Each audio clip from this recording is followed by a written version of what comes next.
What's going on, everybody? Today's episode is coming live from my living room. And what are we talking about? Snake fed? We're not talking about the hot dog feeding ponds and all these big fish everybody's posting to win scamming tournaments. We're talking about Snakehead Fishing 101. That's right, snakeheads. This is Rusty, my northern. He's here to help us through our class. I got my main man, Kit Smiller, in the background on the camera. And we're going to teach you guys a little bit about snakehead fishing today. Stay tuned. Bada bing, bada boom. All right, guys, I want to introduce you to my friend Rusty. He was introduced here in the United States back in the mid-2000s. And that's right, Rusty came here all the way on a boat from China or somewhere in the South Pacific.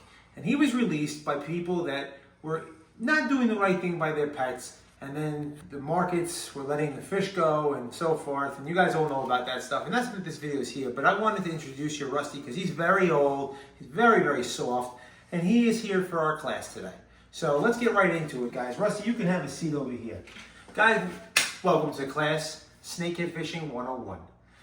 We are here to talk about some of the do's and don'ts of snakehead fishing and what you should be trying to do out there to help you to actually be a better angler. I am Professor Vinny, and I am here for the class. Let's dive right into it.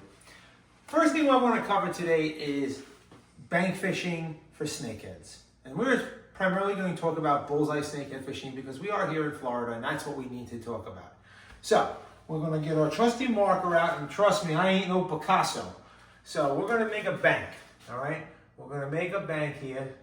And we're going to make it, we're going to have some lines, and then we're going to go like this, and it looks like my EKG when I was having heart problems. This would be actually normal. So we're going to call this the bank, okay? And then we're going to have over here another bank, okay? And this is where we're going to be standing. So this is a bank, and that's a bank, okay? So we have bank one, bank two, okay? And then in here, I'm going to have blue, we have water, okay? And this is our water. All right, guys. Now pay attention, because now we're going to go to the black marker. So we're going to be walking on this side of the canal, all right? So we're walking this way. A lot of times what I see people doing out there is a lot of not so smart tactics.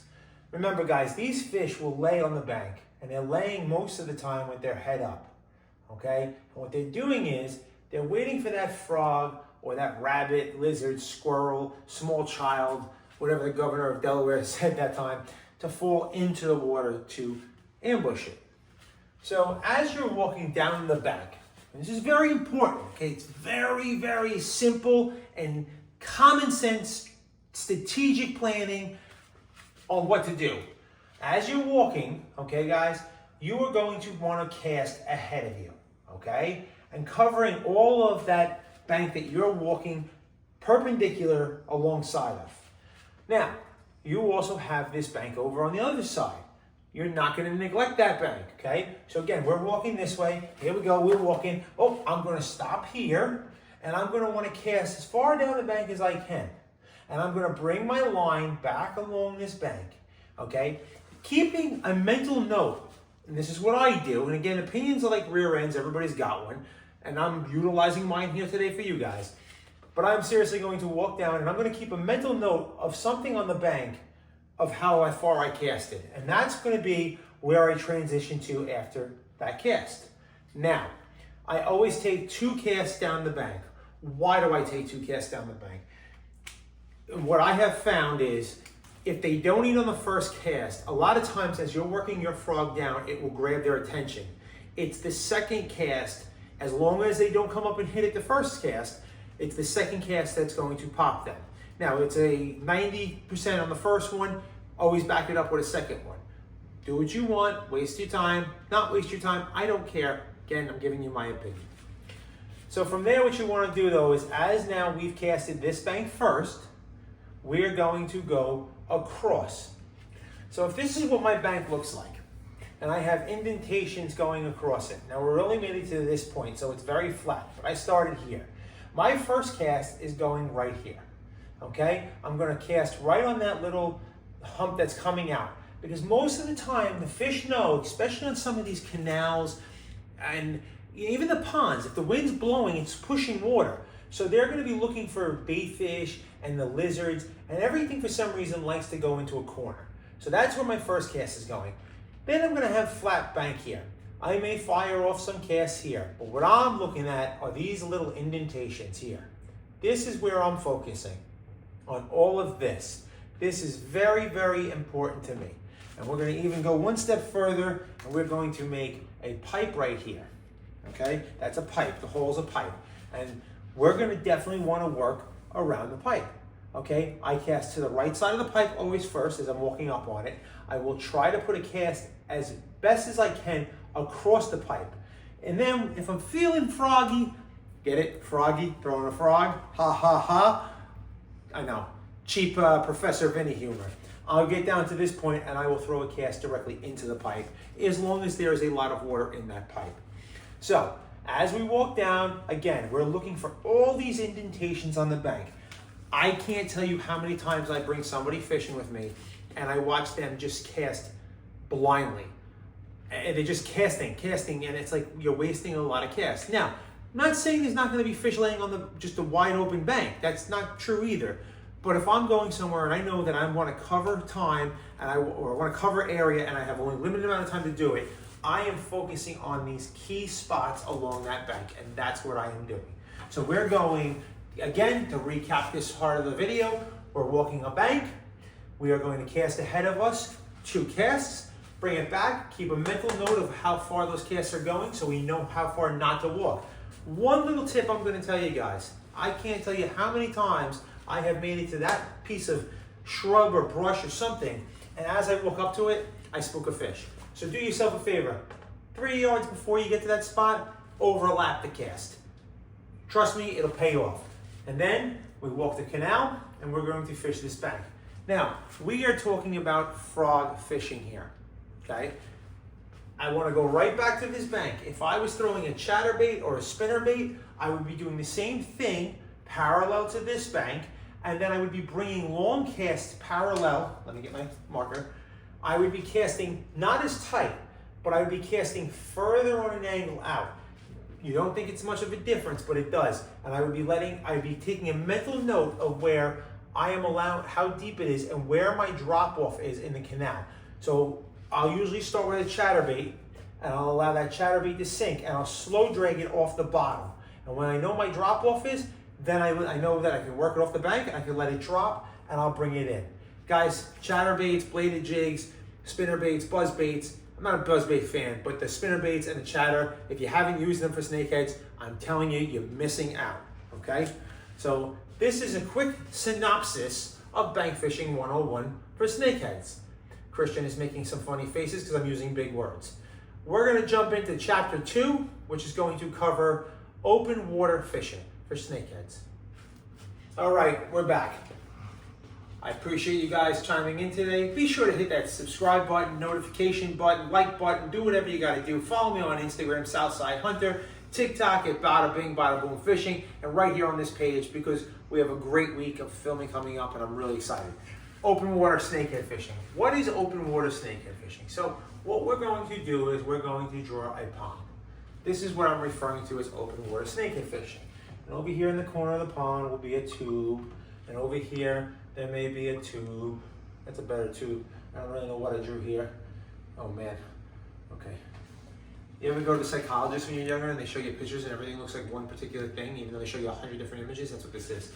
All right, so here's our pond, okay? And what we're gonna do for argument's sake is we're gonna make this a fountain, okay? This is a fountain. It doesn't look too bad.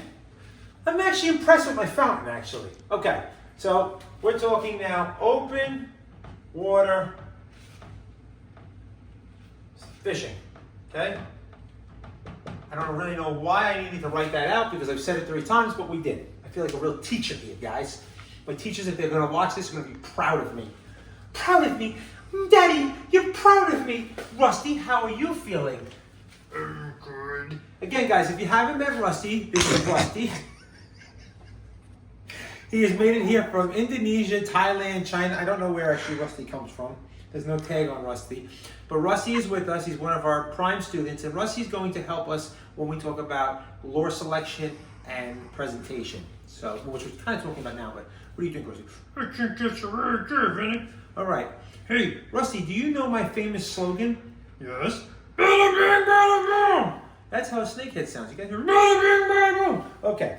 Rusty, go have a seat over there. I think he was drinking, but here we go. All right, guys. So now we've gone past the gates. We've gone into the no trespassing zones. We're everywhere we're not supposed to be. Here we are, okay? No fishing, right? Okay. Make a sign, okay? There's our sign. It's pretty good. And then we can do poor boys. I think he spells it some B-I-O-I-S. I don't know. It's like dyslexic poor people fishing. Okay.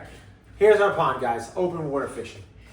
Summertime, it's real warm and hot, okay? We've got some deeper water out here, okay? We know that for a fact. The first thing I do when I get to a pond is, again, I'm fishing that bank. I'm casting those banks. And what I really like about pond fishing, and especially even on regular bank fishing when I'm walking along canals, is those pipes. Because now I have a better angle on the cast, okay? I love bringing the frog across the pipe. I love hitting the corners of the pipes here, okay? I love actually taking the frog and casting over the pipe into this corner because I love the way the line lays over the pipe. Now, it's dangerous, but if you're using a good braid, you can cast over the pipe and you can bring it in. And as soon as you hook it, you take off running like Michael Phelps, you know, and you get over there and you get tight with him. Adrian, big shout out, Handler's Fishing Supply. Get tight. If you want a cool hat that says get tight, be sure to check out Handler's Fishing Supply in Melbourne. No, they're not Melbourne. They're in Merritt Island. Merritt Island, that's it. It was called, started with an M, Mary, Monica, same thing. I did it with my ex-girlfriends. Used to tell them all the time, call them the wrong name. Hey, I'm close, it started with an M. What does it matter? And there's too much information. This is supposed to be for like kid-approved video here. Anyway, I love fishing the pipes, hanging a frog over the pipe. I love the way that the angle of the line sits. I think it brings it over. It doesn't lay on the ground. It's great. So here we are. We walk our pond now. We fish all along here, okay? And we don't do anything. So we say, okay, we want to go a little deeper. Now, I can't tell you how many times I've gotten to a pond and I don't see fish on a bank. So I start fishing deeper. Most of these ponds are man-made. So what it has is a ledge. There'll be a ledge along the bank here, okay? And usually when it's real warm, those fish will lay on that ledge.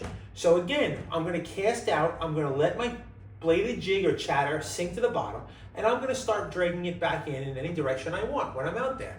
Okay? Real simple, guys. It's pond fishing. Not that hard to do. Okay? What do you think, Rusty? I think you're right. See, Rusty agrees. So, I don't have a lot to talk about. I'm not going to give you everything, but this is just a general idea of how to pond fish. We're going to take a break.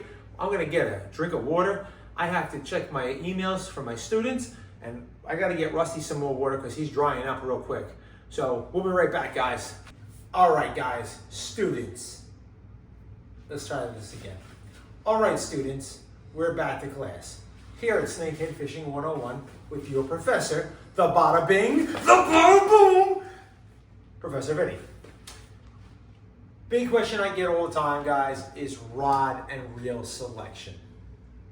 All right, and we could be here for probably 35 hours talking about this, but we're gonna sum this into a very, very simple thing real quick. Guys, I fish two setups. One is an HMX, okay? This is their saltwater series blank. It is rated 15 to 25, and I fish it with a 3000 Saltex by Tsunami. All right, I built this rod.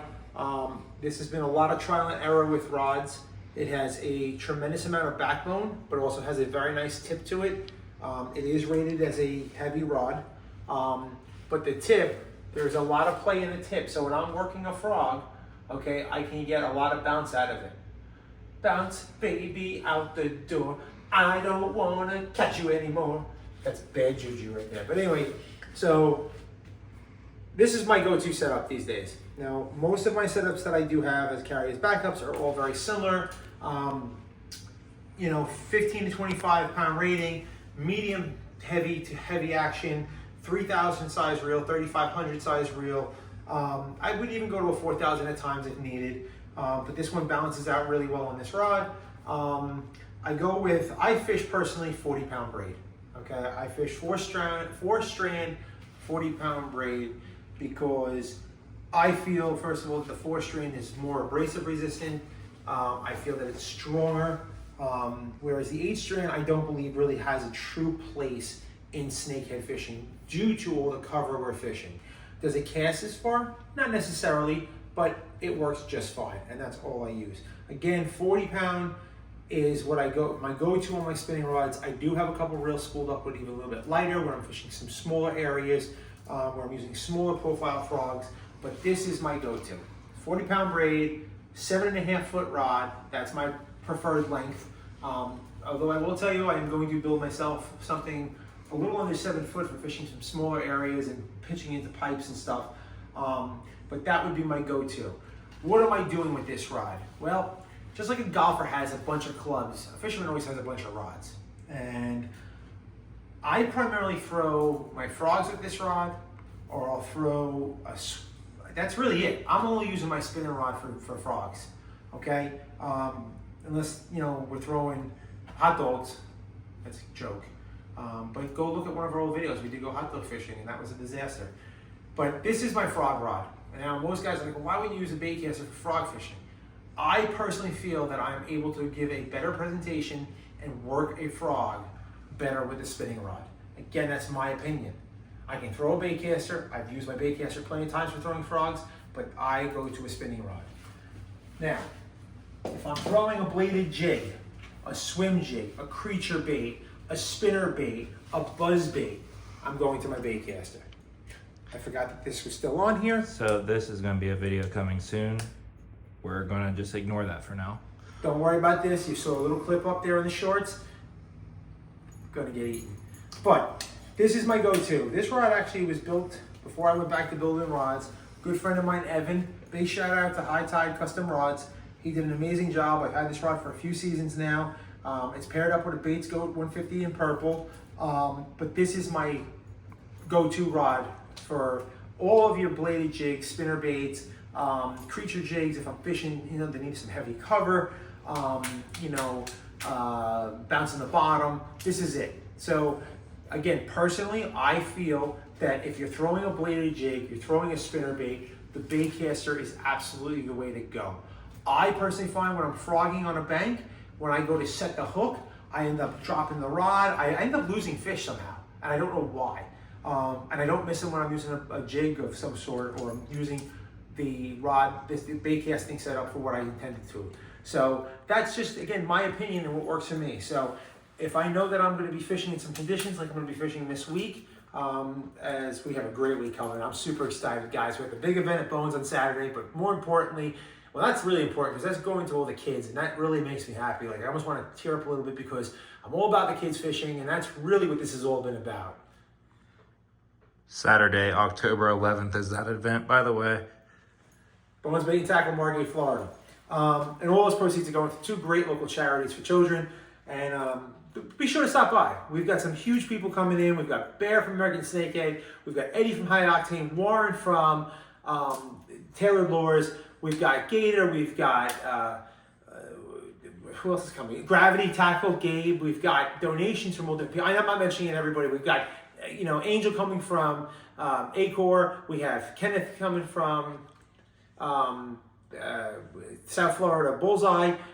We have a lot of good people coming. NLBN, big shout out to you guys. You donated a huge care package. Florida Fishing Products did a great job. But that's a whole other thank you video coming, so don't worry about that right now. So guys, baitcaster, chatterbaits, bladed jigs, swim jigs, creature baits, spinner baits. That's my go-to. Rated 12 to 25 this rod. I'm again throwing 40-pound braid on here, okay, 4-strand, and that's what I use. One of the questions I get asked a lot, and we're going to cover this real quick, and we're going to take Rusty here because Rusty's looking really dry again. I'm so sorry. He's very thirsty. You all right, Rusty? Yeah, all right. Just have a seat, Rusty, and you just hang out. One of the things I'm questioned a lot on is about leader use. There's the Bangkok hook or twister knot. There's all kinds of, different knots you can double over your line. I have caught fish both ways. Me personally, I am going to tell you my catch ratio and my bigger fish ratio has gone up dramatically by using leader. I use 60-pound fluorocarbon leader. Okay, I use a uni-to-uni knot to connect my main line to my leader. It doesn't really necessarily matter how much you're using. I don't have, I've caught them, this is, 2.5 feet of leader. But what I do find is this, guys, and you have to remember something, braid has 0 stretch. Your leader material is gonna have some stretch to it. And a huge thing is when you have these explosive hits from a bullseye or any fish, your leader is taking that shock because there is stretch to the leader. And that's a big thing that people forget. And I hear, oh, I lost this 10-pounder, I lost that 10-pounder. Well, most of you probably don't know what a 10-pounder is yet, but hopefully by watching this video, you're going to learn some little of my tricks and you're gonna go out there and slay a dragon. And from there, what you're gonna do, like I said, I use my leader. I just completely messed up, I lost my train of thought. Christian was air jerking in the background. I don't really know what he was doing. That being said though, guys, I use leader. Again, I find that it helps with the hook set, it helps with the fight as far as the knot having some stretch in the line. So if you're going to ask that question to me, do you use leader?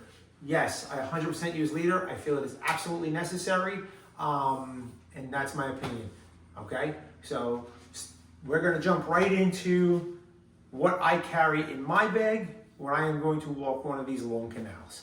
So let's get into it. So, big questions. Lures. What are you using? What are you throwing? All right? Well, as you guys have probably seen, if you've been in this industry for a while, there is a million different manufacturers out on the market, and there's a million companies that are making frogs, and they're very similar to each other, and so on and so on. So, Rusty, are you okay? Rusty? Rusty? Rusty's not moving. I hit his air gland on top of his roof when I set the hook on him. I guess he passed away. I'm sorry, Rusty. I'm very sorry. I actually did tear the first time I killed one. I was very upset about it. We're gonna let Rusty go. All right, he'll find a good home. All right, guys. I'm gonna tell you a couple things I carry. Now, if you see me out there, you know I have this wading belt out here with a pouch on the side of it, my line clipper, a certified IGFA bogus scale. Guys, if you're going to get a scale, save your money, save your lunch money, do whatever you gotta do, and buy a boga. It's the most accurate thing you're gonna find, okay? I carry that with me now at all times, and I carry my Denko Primo pliers. That's all I carry. Everything that I need fits in this little pouch. So, what's in this pouch? Well, let's talk about what's in this pouch. There's a lot in this pouch, all right? Now, we're gonna talk about color. Does color matter? I have to be honest, guys, I don't believe color matters. Most of the times you're gonna see me throwing a white frog, a red frog, or a black frog. That is it when it comes to a frog. And you have to remember something else about frogs. Whatever the top is, that doesn't really matter. That's just grabbing our attention. They're only seeing the bottom. Great new product from Tailored Lures, guys. This is one of his new large Model E XLs. I actually think I just got that right. These are awesome frog. Weight distribution on them. They just pop the water real nice. I find that these work really good around cover. You'll see this is a black bronze one. I really, really like this frog. That's in my bag at all times. Of course, the ASC popping frog. I skirt all mine, and we've done a tutorial on how to do that. If you look back in the shorts, it's very simple, but don't worry, you won't have to do that soon because they're going to be coming out in the near future. By far, this is one of the nicest popping frogs on the market. This and the Gambler popping frogs are my two favorite popping frogs at this time. All right. Then we have, my destroyed one that Bear's daughter made me. That's a shame. Guys, always keep single-bladed frogs on me. And it's a shame that ASC is no longer making these single-bladed frogs. That's a whole nother conversation for another time. When is the right time to throw a double-bladed, and when is the right time to throw a single-bladed? I can tell you right now, most of the time right now I'm throwing a single-bladed this time of year. October, all of July, August, September, I threw single-bladed frogs and I did phenomenal. All right, guys, ASC double-bladed, that's one of their stock ones with the Colorado blades. Another single-bladed frog. Here is I think this is actually a Timu frog. that I modified. Works pretty good. What else we got in here? That's the Hulk Hogan, another popping frog. That's a little brighter belly, okay? Single bladed XL duck by High Octane. This is a lot of stuff here. This is definitely one of my favorite single bladed frogs on the market right now. Guys, a little tip that I'm going to tell you is to do yourselves a favor. Bend your hook up a tad bit, one of them, just a tad.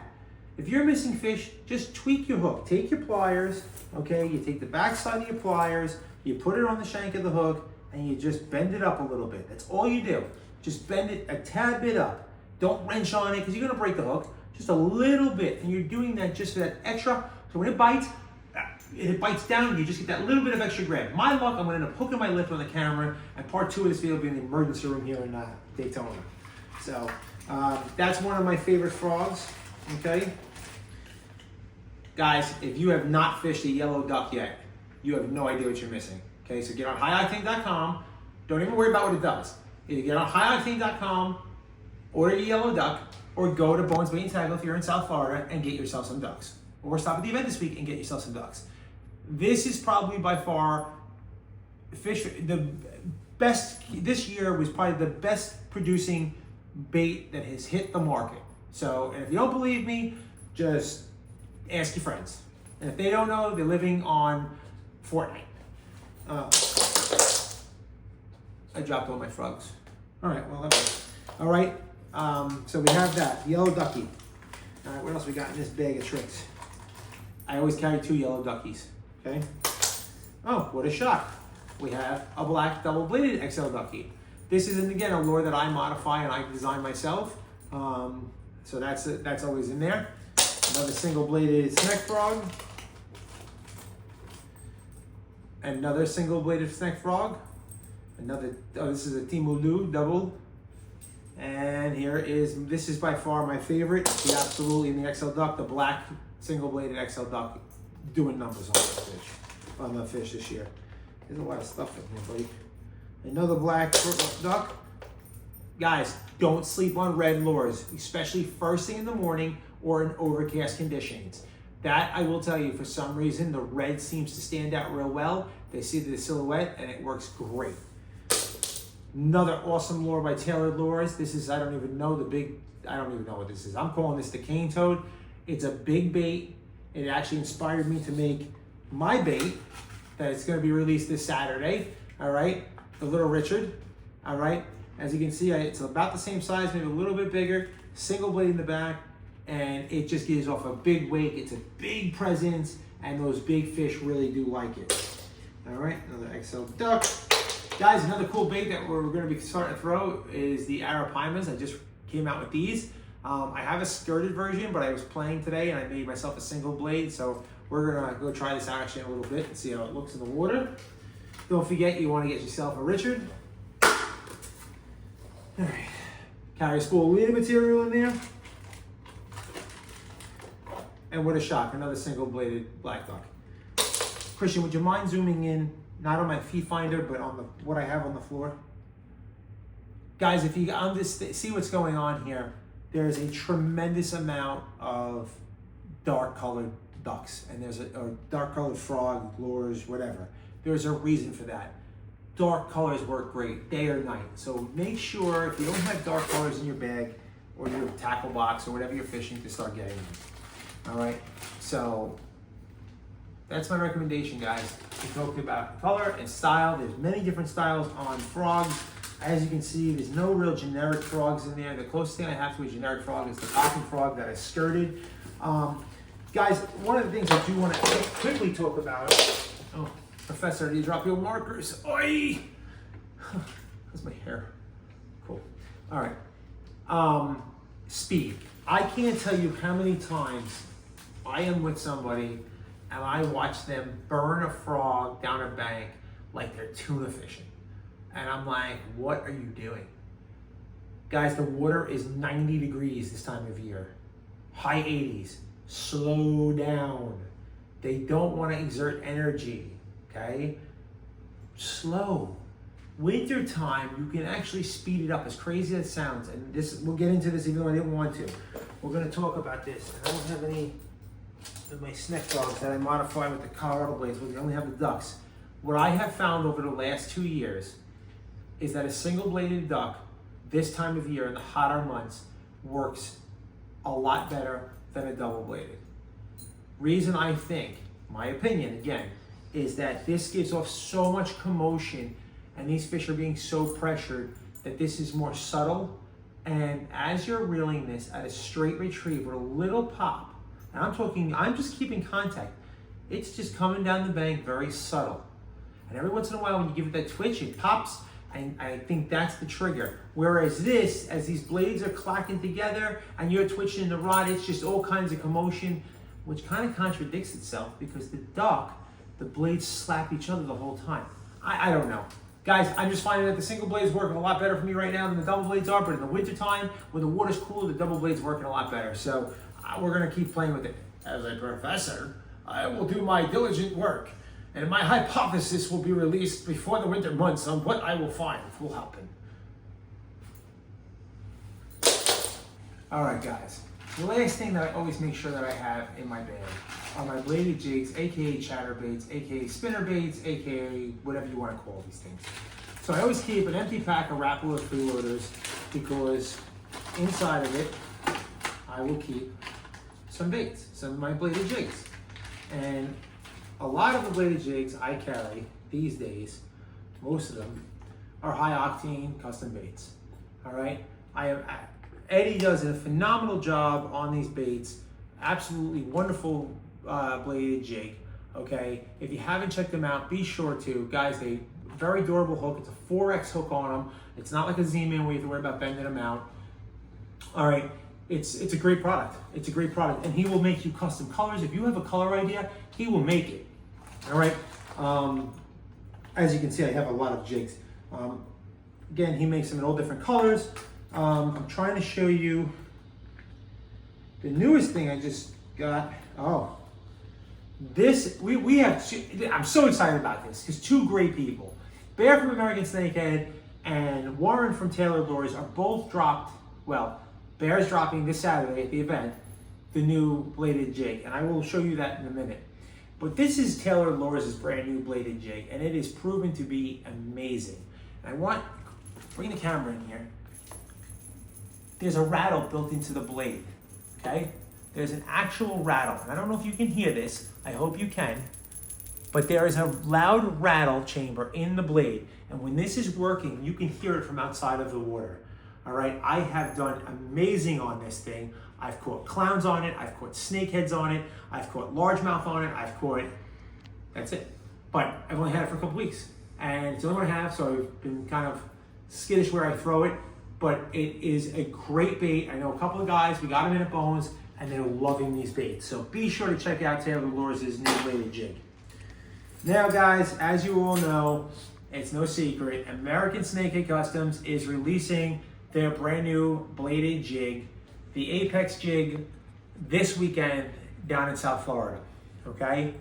So this is their new bladed jig, okay? The ASC stamp on it, all right? And it has a custom head, all right, as well as a custom hook. Now, it is a weedless style chatter or bladed jig. I apologize, Bear. All right, and you will rig this up. You can rig it weedless. I actually found a way to rig this because I am not a big weedless guy to where it's not weedless, and that's where you're at. Guys, I've caught clowns on this. I've caught multiple good snakes on it. It is an amazing lure. He has put a lot of time in it. The construction of this jig is phenomenal. It's a single solid ring here. He did a wonderful job on this. So be sure to look for the drop on these as they are coming in full production within the next 30 days. But there will be limited amounts available this weekend at the event and only at the event. And just stay tuned for them. Guys, spinnerbaits, only company I trust throwing their spinners is going to be American Snakehead Customs, depending on what you want. He's got two different styles of blades, slow retrieve, fast retrieve. You pick what you want to do. Great construction. You can bend this. The fish aren't going to destroy it like the cheaper brands out there. They've done a great job with this spinnerbait. Comes in an array of colors. These are my go-to. My go-to is actually the green chartreuse over the silver white body. And again, I do put a freeloader as a trailer on there. All right. If you haven't fished spinnerbaits or snakeheads, guys, I'm telling you, it's the greatest thing in the world. It's like eating White Castle at 2 o'clock in the morning after a long night of drinking. It just doesn't get any better. The next morning you don't feel so good for multiple reasons, but it's a good time.